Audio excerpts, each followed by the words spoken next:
Hi guys, so we're going to take some notes on our properties. Hopefully some of these properties are things that you remembered already. So we're going to use these tomorrow in class, so it's important that you fill out your notes. So commutative property is the order of values does not matter. Now remember, it's key, it only works for addition and multiplication. Commutative properties you want to think about, you commute back and forth to school. No one lives here. So if you think about A plus B is the same thing as B plus A. We could add some numbers and say 2 plus 3 is the same thing as 3 plus 2. So for multiplication, it's the same thing. X times Y is the same thing as Y times X. So 4 times 2 is 8, and 2 times 4 is 8. Associative property is the grouping of values. So A plus B in one group, and then if we add C, is the same thing as saying A plus B plus C. So the order stayed the same, just the grouping changed.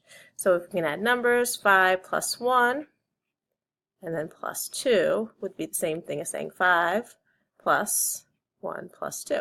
And again, this only works for adding and subtracting.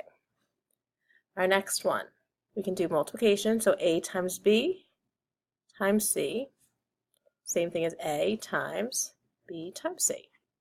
So we could do a problem, 2 times 4 times 7 equals 2 times, can we get that? Okay, identity property is another property you've probably seen before.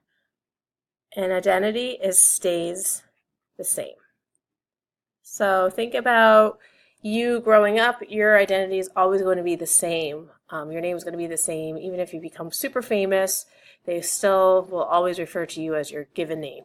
So again, for addition and subtraction, A plus would equal A. So I can have 4 plus 0 equals 4. And it works the same thing for multiplication. A times 1 gives you A, so we could have 5 times 1 gives you 5. I get the same number back. All right, inverse property is using the opposite. So the opposite, again, we want to cancel out the value. So to cancel out, we add the inverse. So 5 plus negative 5 equals 0. So that's for adding. A times the reciprocal gives us 1. So 5 times 1/5 gives us 5 over 5, which equals 1. The property of 0 is probably my favorite. Multiplying by 0 always equals 0. So 17 times 0 equals 0. So A times 0 equals 0. We can have a fraction. Everything equals 0. The distributive property, this is one we'll get into next week, hopefully, and it's multiplying a value to an expression inside our parentheses. So A parentheses B plus C is the same thing as saying AB plus A times C. So if I think about some numbers,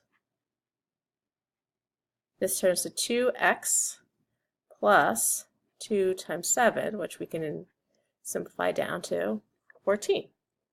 I can do a negative, and this would be negative 5x plus 35, because we're taking negative 5 and negative 7 and making positive 35. All right, almost done. Okay. The reflexive property. This is a value always equals itself. And it's kind of common knowledge. Like 16 will always equal 16. 5x will always equal 5x. So symmetric is if A equals B, then B equals A. So we can say if x equals 3, then 3 equals x. We could also say if 5x equals 30, then 30 equals 5x. All right, last one for your homework. Transitive one.